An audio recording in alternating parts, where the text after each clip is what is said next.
हाय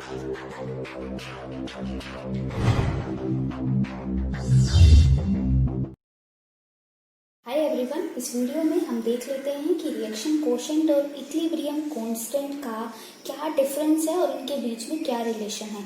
बहुत सारे बच्चे इस चीज़ के लिए डाउट में रहते हैं कि रिएक्शन कोशेंट और इक्विलिब्रियम कांस्टेंट दिखने में एक जैसे लगते हैं, लेकिन एक्चुअल में they have a lot of difference.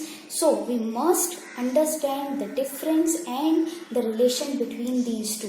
तो चलिए अभी स्टार्ट कर लेते हैं रिएक्शन कोशेंट से।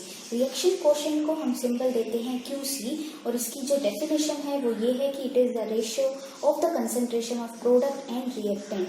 लेकिन जो ये कंसंट्रेशन है ये जरूरी नहीं कि आपको इक्विलिब्रियम के टाइम पे नोट की गई हो, जबकि जब आप इक्विलिब्रियम कांस्टेंट के लिए जब आप कंसंट्रेशन लेते हैं तो वो सभी कंसंट्रेशन इक्विलिब्रियम के टाइम पे नोट की गई होती हैं।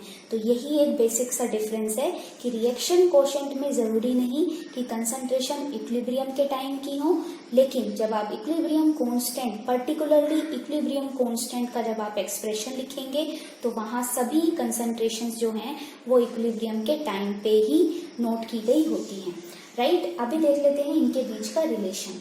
फर्स्ट केस है कि अगर आपका रिएक्शन कोशेंट आपके इक्विलिब्रियम कांस्टेंट से छोटा है तो क्या होगा कि ये रेशियो है ये छोटा होगा।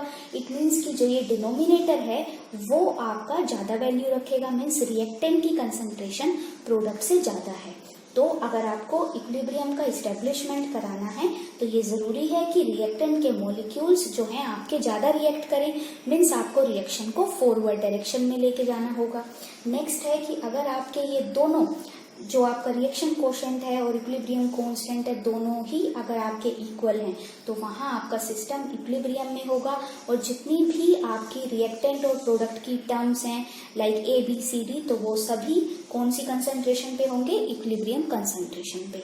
थर्ड है कि अगर आपका रिएक्शन कोशेंट आपके इक्विलिब्रियम कांस्टेंट से ज्यादा है, मीन्स ये रेशियो ज्यादा होगा, तो इसका मतलब आप ये भी बोल सकते हैं कि प्रोडक्ट की कंसंट्रेशन रिएक्टेंट की कंसंट्रेशन से ज्यादा होगी। तो अगर आपको फिर से इक्विलिब्रियम का इस्टेब्लिशमेंट कराना है तो ये जरूरी है कि प्रोडक्ट के मॉलिक्यूल जो हैं वो रिएक्ट करें और आपको बैकवर्ड डायरेक्शन में लेके जाएं। तो इस तरीके से यहाँ से आपको प्रिडिक्शन भी देखने को मिल रही है कि अगर आपको किसी रिएक्शन के लिए QC और KC दोनों की वैल्यूज पता हैं और अगर आप उनको कंपेयर कर पाते हैं तो आप वहां से रिएक्शन की डायरेक्शन को भी प्रिडिक्ट कर पाते हैं। तो अगर आपको QC कम है KC से तो आप वहां पे प्रिडिक्ट कर पाएंगे कि रिएक्शन फॉरवर्ड डायरेक्शन में जाएगी।